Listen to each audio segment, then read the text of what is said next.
Hello అండి. Welcome back to our channel. This is Rocking Reyans. ఎలా ఉన్నారండి? బాగున్నారా? మేమైతే చాలా బాగున్నాము. మీరందరూ బాగుండాలని అయితే నేను కోరుకుంటున్నానండి. అమ్మ వాళ్ళ ఇంటికైతే పండగ కోసమని వచ్చాము. ఇది మొదటి రోజు అన్నట్టు మార్నింగ్ అయితే అంటే మేము దిగేసరికి 5:30 అలా అయింది.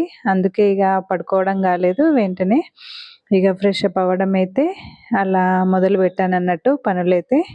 నేను అక్కడ రేయాన్స్ పడుకుంటే కానీ నాకు పడుకోవడం అయ్యేది. కానీ ఇక్కడ ఇక రేయాన్స్ పడుకోకపోయేసరికి ఇక తనకి మార్నింగ్ అయితే ఆకలి అవుతుంది కాబట్టి అలా ఫస్ట్ టీ అయితే పెట్టాను అన్నట్టు. ఒక్కొక్కసారి తనకి టీ, చపాతి, మళ్ళీ టీ, బిస్కెట్, బ్రెడ్ అలా పెడతాను అన్నట్టు. అది టైంని బట్టి. మళ్ళీ చాలా రోజులకి ఇంటికి వచ్చిన తర్వాత ఏది ఎక్కడుందా అనేది కూడా మనకు కనబడదు కదా. అందుకే అలా ఒకసారి చుట్టుముట్టిన అన్నట్టు చాయ్ పత్తి దొరకక అది ఇది ఎక్కడ ఏమున్నాయని చూసుకోవడం అయితే. ఇక్కడ ఇది చూశారండి, మీ అందరికైతే తెలుసా? దీన్ని చిట్టాగా అంటారు అన్నట్టు మా సైడు. అంటే దాంతోటి ఒక నాలుగు సేర్లు అలా పోస్తే గనక ఒక తవ్వెడు బియ్యం అన్నట్టు అలా కొలుస్తాము. నిజంగా చిన్న చిన్నవి అమ్మమ్మ వాళ్ళ నుంచి అయితే మనం చాలా చాలా కొన్ని ఐటమ్స్ అయినా అసలు చాలా మిస్ అవుతూ ఉంటాము. చాలా రోజుల తర్వాత కాబట్టి అసలు ఎక్కడ ఏముందా అనేది చూసుకుంటూ అలా చూస్తూ నిలబడ్డానన్నట్టు. మామూలుగా మన ఇంట్లో మనమే డైలీ పని చేస్తుండగానే చాలా చేంజ్ చేస్తూ ఉంటాము. ఇక బాగా రోజులకు పోయేసరికి ఒకసారి ఈ అలా నిలబడ్డాను. ఇక్కడ చాయ్ పత్తి ఏదో కలర్ తక్కువ అనిపించింది. అందుకే ఇంకోసారి అయితే చాయ్ పత్తి అలా యాడ్ చేశాను టీలా. మళ్ళీ నేను పండగకి ఒక రోజు ముందు వెళ్ళాను కాబట్టి కొంచెం రెస్ట్ లాగా అనిపించింది. లేకపోతే పండగ రోజే వెళ్ళాలి అని అన్నా కానీ అలసిపోయినట్టుగా అనిపిస్తుంది. అసలు ఈ జర్నీ తోటే చాలా అలసిపోతాము. ఒక్కోసారి ఎటు తిరగక ఇంట్లోనే ఉండడమే బెటర్ అనిపిస్తుంది. కానీ ఇలాంటి సెంటిమెంట్ని మాత్రం ఇయర్లీ వన్స్ టైం కాబట్టి కంపల్సరీ వెళ్ళాలి. కనీసం ఇదో రీజను వెళ్ళనీకి అన్నట్టుగా అనిపిస్తుంది. ఇక్కడ రేయాన్స్కి అయితే బ్రెడ్ చాయ్నైతే పెడుతున్నాను. మళ్ళీ ఇంటికి వెళ్ళడమేమో కానీ ఏదో ఒక అంటే ఎవరినైనా కలవడం అనేది కూడా కంపల్సరీ యాడ్ అవుతుంది.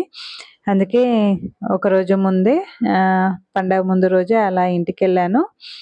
పండగ అయిపోయిన తర్వాత మళ్ళీ ఎలాగో రిటర్న్ హైదరాబాద్ రావాలి కాబట్టి ఒకరోజు అలా ముందెళ్ళాను కాబట్టి కొంచెం మా ఫ్రెండ్స్ని ఎవరినైనా కలవడం కూడా అవుతుంది అని అనిపించింది.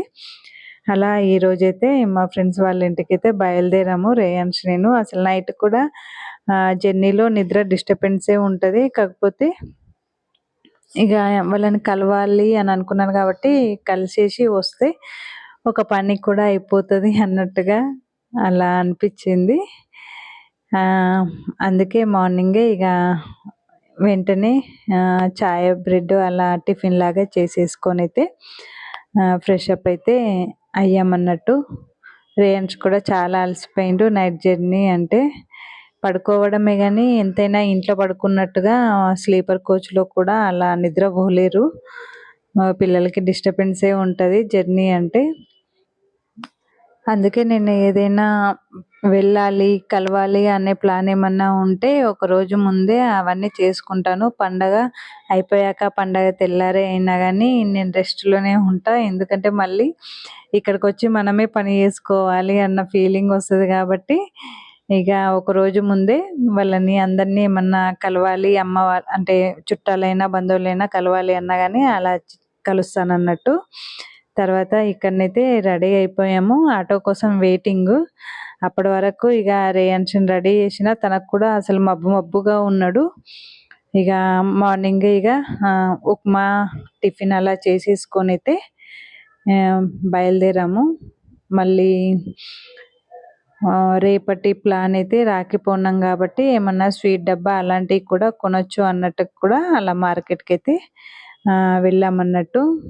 అసలు అంత దూరం పోతాము కానీ ఎవరిని కలవడమే కాదు, మనం ఏదో టైం సెట్ చేసుకొని డేస్ సెట్ చేసుకొని అలా పోతాము. అక్కడికి వెళ్ళిన వెంటనే మనం సెట్ చేసుకున్న దాంట్లో కొందరినే కలుస్తాం. అసలు అందరినీ కలవక మళ్ళీ రిటర్న్ రావాల్సి వస్తుంది. మళ్ళీ ఎప్పుడో ఒకసారి పోయినప్పుడు మళ్ళీ ఏదో ఒక పని మీదనే వెళ్ళడము రావడమే ఉంటుంది.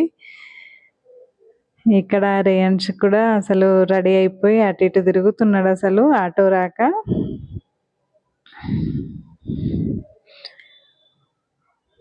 మళ్ళీ తన నిద్ర టైంకి కూడా వచ్చేటట్టుగా అలా ప్లాన్ చేశాను. మొత్తానికైతే మా ఫ్రెండ్ వాళ్ళ ఇంటికైతే బయలుదేరాను అన్నట్టు.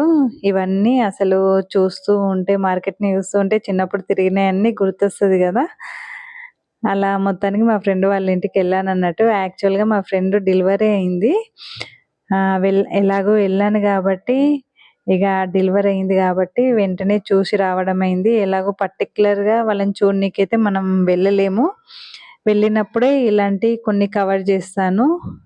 చూడండి అసలెంత మంచిగా అనిపిస్తది. మామూలుగా డేస్ బేబీ అన్నట్టు ఆ రోజే మార్నింగ్ వాళ్ళు డిశ్చార్జ్ అయిండ్రు. లేకపోతే హాస్పిటల్‌లోనే కలిసేసి వెళ్ళేదాన్ని. ఇగ డిశ్చార్జ్ అయ్యేసరికి ఇంటికెళ్ళి అలా చూసొచ్చాను. రేయాన్ష్ ఏమో పాప పాప అనుకుంటూ ఎంత మంచిగా ఆటలాడుతున్నారో.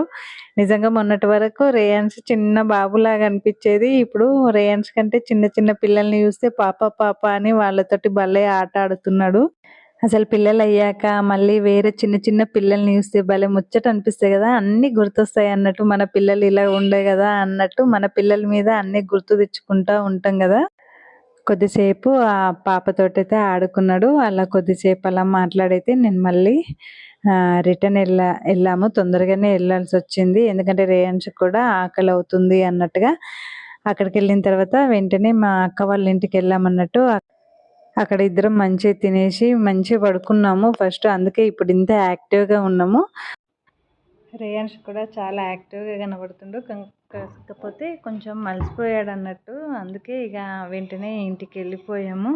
చాలాసేపు తనని యాక్టివ్ చేసినా గానీ తనకింకా నిద్ర సరిపోనట్టున్నది. కొంచెం డల్‌గానే ఉన్నాడు. నిజంగా జర్నీ చేసి మళ్ళీ నెక్స్ట్ డే రోజు ఇలా బయటకెళ్ళాలి అనంటే మనమే అలసిపోతాము. పిల్లలు కాబట్టి టైర్డ్ అయిపోయిండు అనేది అర్థమైపోయింది. ఇక ఇంటికెళ్ళిపోయిన తర్వాత ఇక బయట నుంచి వచ్చాం కదా అని అమ్మనైతే స్నానం పోసింది.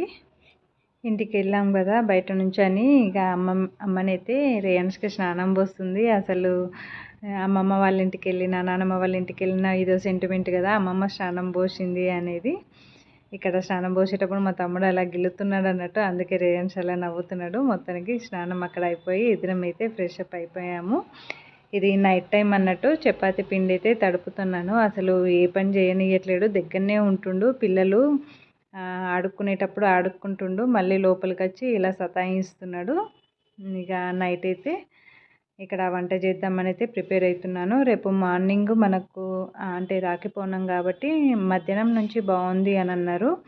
హమ్మయ్య అనిపించింది. లాస్ట్ ఇయర్ అయితే అసలు మార్నింగే మంచిగుంది అని అంటే మేము 4 o'clockకే లేచి మేమందరం రెడీ అయ్యి తమ్ముడికి కట్టేసరికి అసలు చాలా టైర్డ్ అయిపోయినాము. ఈసారి కొంచెం రెస్ట్ కూడా దొరికింది అన్నట్టుగా అనిపించింది. ఇక మధ్యాహ్నం అంటే కొంచెం పొద్దున్నే కొంచెం రిలాక్స్ అవ్వచ్చు. ఇక మా అమ్మ వాళ్ళు అంటే మా డాడీ వాళ్ళ అక్క వాళ్ళు రావడం కూడా కొంచెం లేట్‌గానే వస్తారు. ఇక అక్క చెల్లెలు వాళ్ళు కూడా కొంచెం లేట్‌గానే వస్తారు. మనమే అసలు దూరం ఉన్నోళ్ళం కాబట్టి ఒకరోజు ముందు పోయి అలా ఉండాల్సి వస్తుందేమో. వాళ్ళైతే ఒక పూట అటు ఇటు అవుతూ వాళ్ళు ఒక పూట ముందైనా ఒకరోజు ముందైనా ఆ పూటకైనా వచ్చి ఉంటారు కాబట్టి మనకు ఆ ఛాన్స్ లేదు. ఏదైనా ఉంటే ఒకరోజు 2 రోజుల ముందే అలా ప్లాన్ అయితే వేసుకొని పోవడం అయితే జరుగుతుంది. ఇక్కడనైతే నైట్ చపాతీ కాలుస్తున్నాను. నెక్స్ట్ ఇక నైట్ అయితే డిన్నర్కి అయితే అమ్మ వంట చేసేసింది. ఇక చపాతీ కాల్చి ఇక తిని కొంచెం రెస్ట్ తీసుకోవాలి అని అనిపించింది. ఇక అమ్మ వాళ్ళ ఇంట్లో ఉంటే ఎంత మనము పని చేసినా మనకు తక్కువ పని అనిపిస్తుంది. అదే మన ఇంట్లోనైతే ఒకటే తిరిగి చేస్తూ ఉంటాం, అలసిపోతాము. అక్కడ కొంచెం పని చేసన్నా కొంచెం కూర్చునే ఛాన్స్ ఉంటుంది కాబట్టి దాంట్లోనే మనకు ఎక్కువ రెస్ట్ లాగా మనం ఫీల్ అవుతాము అన్నట్టుగా అనిపించిందండి నాకైతే. ఇక తినేసి అయితే పడుకున్నాము. ఈరోజు వ్లాగ్ అయితే ఇదండి. ఈ వీడియో కనుక నచ్చితే లైక్ చేయండి, ఛానల్ని సబ్స్క్రైబ్ చేయండి. చాలామంది వీడియోస్ చూస్తున్నారు కానీ అసలు సబ్స్క్రైబ్ చేయట్లేరు. పక్కన ఉన్న లైక్ సింబల్ కూడా ప్రెస్ చేయండి. నెక్స్ట్ రాఖీ పౌర్ణమి ఎలా చేసుకున్నాం అనేది నెక్స్ట్ వీడియోలని అయితే కలుస్తానండి.